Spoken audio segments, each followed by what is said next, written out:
So now we have cardiovascular exercise that you're gonna do at least twice, 3 times a week.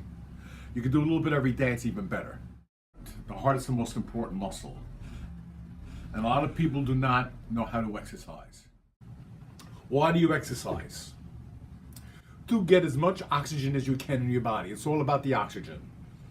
So if you hold your breath and you exercise, you're actually hurting yourself. Intensity, frequency, or duration of cardiovascular exercise, what is the most important? Intensity. That you do it correctly. You could exercise frequency once or twice a week or every day. Duration, half hour to an hour. That's secondary to what your heart rate is doing. You want to make sure that the oxygen to your heart muscle is being met by the blood supply.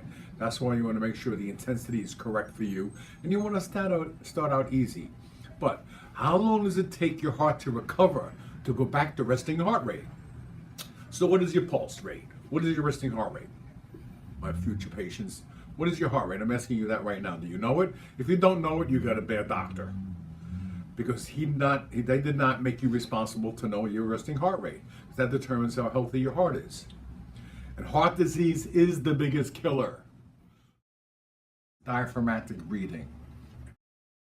So when you inhale, the abdomen comes out because the diaphragm drops. That is super important, is diaphragmatic breathing.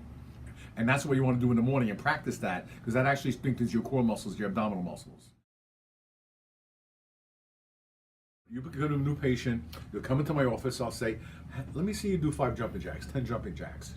So the first thing I do is I inhale, and then on the exertion phase, I'll exhale, and the breathing and the movement are synchronized together. So,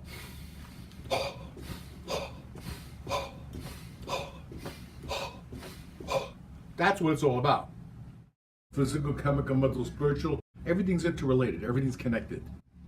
And you have to be connected with the truth and learn holistics for the rest of your life. Maintain holistic principles that will stay with you so you live happily ever after.